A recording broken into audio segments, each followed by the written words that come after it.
Firestarter 2022 was directed by Keith Thomas and stars Zac Efron, Gloria Reuben, and Michael Griez. After her parents took part in an experiment during their college years, Charlie is born with the abilities to set fires with her mind. When there's an accident at her school, the people who created them learn of Charlie's existence, and now the family is forced to go on the run for their lives and to protect Charlie from becoming a weapon. Hey guys, so we're back at it again. This week we have a new one, or a remake I should say. Let's just get that out of the way right from the beginning, with Firestarter 2022. And of course this one was produced by Blumhouse, who's behind a lot of good, a lot of decent, and a lot of not so, kind of meh horror movies. They're a mixed bag as a production house, but you know what? I feel like if it wasn't for Blumhouse, we wouldn't be getting as many horror movies as we do. So good on them, and what they do. So Firestarter, and here's the thing, guys. I really like the original movie. I love it a lot. I actually have a collection of Stephen King adaptations, and Firestarter is in my collection. I haven't seen it in a very long time, but I fondly remember it. I was actually planning on rewatching it before I watched this movie, but there was just so much on my plate I didn't get around to it. But I remember it. I do, and I actually watched the trailer again and took some notes on it just so that I could compare these two side by side and see where this one stands. So this new Firestarter, I'll tell you what I think they did right. First of all, I think they found a really talented young actress for this role. Ryan Kiera Armstrong as Charlie. I feel like she definitely delivers on both that sense of fragility and you don't want to mess with this kid that Drew Barrymore did in this exact same role. Drew Barrymore's character in that movie, one of the things is, you have this sweet innocent girl, and Drew Barrymore, she was 8 years old when she did this, and I thought she did such a phenomenal job as Charlie. It's one of those characters, it's one of those, even if you've never seen the movie, you've seen that poster with her hair flying back and that look on her face, and she's sweaty and a little bit sooty, and she's just decimating people, and it's insane, and I feel like this young actress, she definitely embodies that. Plus there's this sense of I don't want to say wisdom is not the right word I'm looking for, but she does feel older than what the character's age she's supposed to be playing. She does come across as a bit wiser, and I like that she's not trying to emulate Drew Barrymore. She's going for her version of Charlie, and they do add some things in here that I won't spoil for anybody who hasn't seen it as yet, to make the film their own. So that was appreciated as well, because let's face it, a straight up remake would have been boring. That's what it would have been. So they do add some stuff to Charlie, to this whole thing about her parents, played by Zac Efron and Sydney Lemon. They play her mother and father, and of course everybody's focus is going to be on Zac. Sorry Sydney, but that seeing Zac Efron play a dad, it's kind of weird. It is weird, but you know what, Zac pulled it off. For me, he pulled it off. I really did get sucked into this role. I started off by seeing Zac Efron everywhere, and by the middle act I was totally sold on the relationship between Charlie and her dad, and his own struggles of trying not just to protect her but to protect the family and all of that. I think they have a wonderful chemistry. They definitely feel like a father-daughter dynamic. So good on Zac Efron, and good on Zac Efron's beard, because it definitely sells him as older a little bit. It's still a stretch to think of him doing dad roles at this point, but I feel like he did a good role. And then we have, of course, the next most memorable character in this movie, and that's gonna be Rainbird. I think it's John Rainbird. Here he's played by Michael Griez. Originally it was George C. Scott, and George C. Scott, I hated him in that role. I hated him so much. I wanted him to die so badly. And that just speaks volumes of how great a villain he was. You know, George C. Scott, phenomenal character actor. But of course, I mean, with the character having a last name like Rainbird, it was really weird that there's this old white dude in that role. I've never read the book. I do not know if the ethnicity of the character was ever explored in the book, or they said it was a white dude. Listen, I have no idea. But I do know Rainbird is not your typical Caucasian last name. So they bring in Mr. Michael Griez here, and while I do think he does a wonderful job initially of coming across as very menacing, very threatening, there's something missing there. There's a level of obsession when it comes to Charlie. So here they treat it more, they go in a different direction. I don't want to spoil it too much. And it was weird. It doesn't quite fit. It doesn't quite work when you think about it as a whole and what Rainbow did. The ending, I don't know, guys. I don't know. But we'll get to that. Let's talk effects. And the effects here, listen, they were never gonna match. I'm sorry. Now, I'm giving them points for the brutality.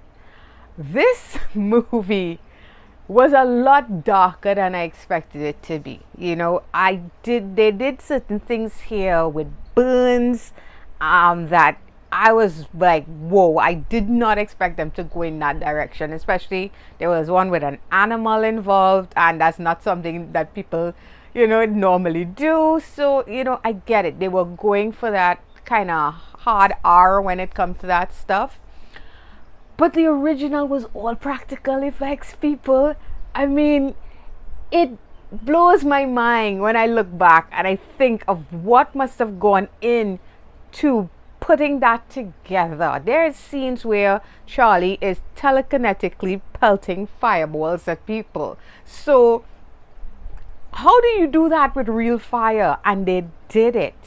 So here they have, of course, computer generated effects. There are some practical effects here and there, but most of it is computer generated from what I could tell.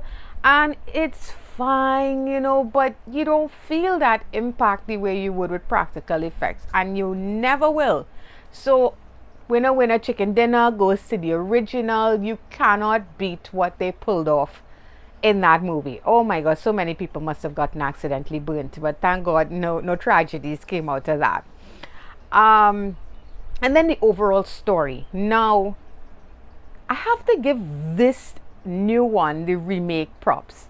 I feel like there's some stuff they did here with Charlie, there's some stuff they did here with Rainbird that sort of works if you're going sequel route, but we'll get to that as well. I did not think they would go this dark, and this movie is extremely dark. Now the original, don't get me wrong, the original Firestarter is quite dark. People are dying left and right and being burnt to a crisp. It's very dark, and it's a child who is basically a weapon of mass destruction if she wants to be. But I just felt like this one was a lot more brutal. And it went into, like, there's a scene with Charlie and her mom and her dad, and they're having an argument and something happens, and honestly it's amazing that they decided to go that way. The ending scene is quite brutal. Definitely reminded me of The Invisible Man, the hallway scene, the famous hallway scene in the mental hospital. It made me think of that. So I don't know. I feel like maybe remake and original, the original slightly tips in their favor. You know, I kind of liked what they did there. But here's the thing. There's something missing here. And this might be nostalgia at play. I will readily admit that. This might be nostalgia at play. But there was just a fun energy to the original Firestarter that's missing here. This remake is played exceptionally serious, and I think that might have been to the detriment of the entire thing. They have a solid story. They add some new stuff in there that makes it original. The actors are delivering. Rainbird, I feel, is poorly written. They make some decisions there. I think they should have just played him as a straight up villain as opposed to the direction they went in. It's an interesting direction if you have sequel in mind, but you guys know how I feel about you focusing on the second movie before you even finish the first, so right. But the original Firestarter movie, there is a energy, let's call it 80s energy, that's in that film, where as much as it's a dark horror movie, it's based on a Stephen King adaptation, there's a certain kind of fun to the ridiculousness of it all, to the idea of what would happen if you have a very, very young child with that kind of power.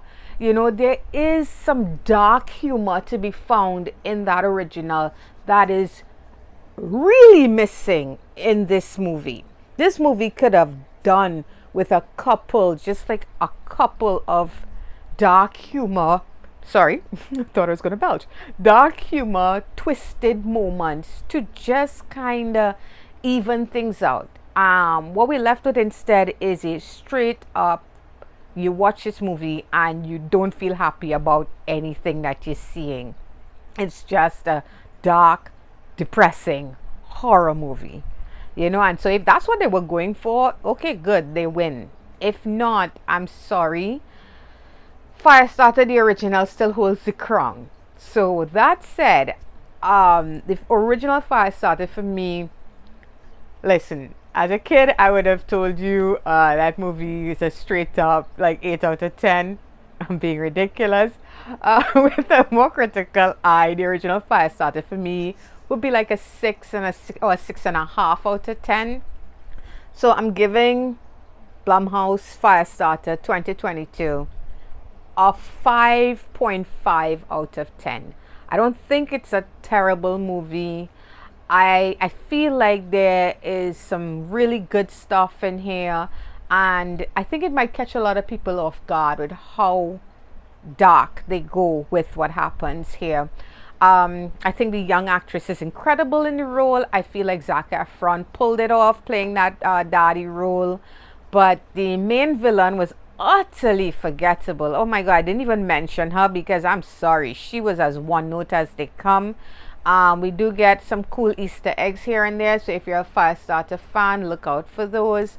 This version of Rainbird, I'm sorry, it was a swing and a miss for me. I feel like there's potential because of how they ended the movie, how they ended his story, but what happened here, it wasn't enough. It wasn't good enough. If you're gonna go in that direction, I'm sorry, you're gonna have to spend more time developing your villain or anti-hero or whatever you want to call him. You're gonna have to spend some time.